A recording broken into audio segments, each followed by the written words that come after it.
السلام عليكم ورحمة الله وبركاته. ازيك يا حبايبي؟ عاملين ايه؟ ان شاء الله تكونوا بخير.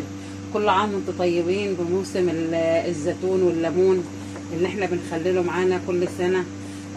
احنا النهاردة هنعمل طريقة الزيتون، يعني هنخلل الزيتون. ده الزيتون التفاحي. انا بمسك الزيتون ده، افتح الزيتونة كده من جنب واحد كده. كل الزيتون معايا فتحاه كده من جنب واحد زي ما حضراتكم شايفين كده بالسكينة. دول 3 كيلو زيتون ودول 2 كيلو ليمون. ده كيلو، خدت كيلو انا عصرته وخدت الميه بتاعته زي ما حضراتكم شايفين كده، وده القشر بتاعه. هقول لكم بنحطه ازاي، تابعوا معايا كده.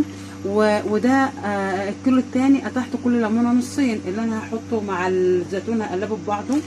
وده نص كيلو فلفل رومي، انا على حسب ما بتحبوا. لو بتحبوه حامي بتحطوا فلفل حراق، لو بتحبوش حراق خلاص حطوا فلفل رومي، مفيش مشكله يعني.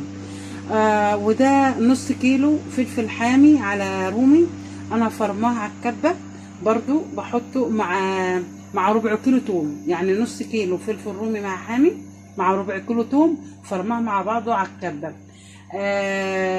كده انا ابدا احط معايا كده زيتون بتاعي وهوريكم برضو. وده الميه اللي انا بحطها مع عصير الليمون.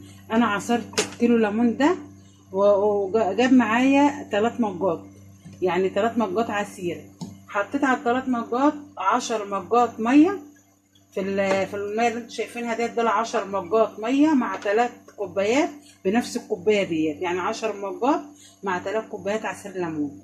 ضفتهم مع بعض على كيسين ونص ملح. ده الكيس ابو جنيه، حطيت عليهم كيسين ونص ملح، ونص الكيس التاني حطيتهم، يعني دول 3 اكياس ملح اللي انا حطاهم للخلطه كلها. حطيت منهم كيسين ونص في الميه، وحطيت منهم نص كيس في الشطه اللي انا حطيتها، اللي انا هحطها على الزيتون معايا. ودوبت معايا كده الليمون مع الميه مع بعض كده.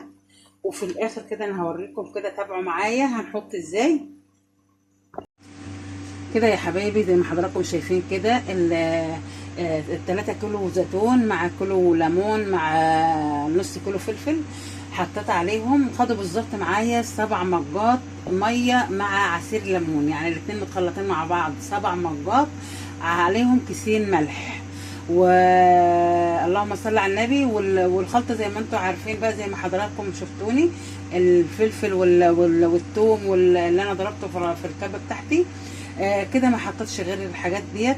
ف يعني كده مش ناقصه اي شيء، مش نحطش عليه اي حاجه تاني ولا نحط خل ولا حاجه، لان الخل يا حبايبي ما بخليش يقعد وقت طويل.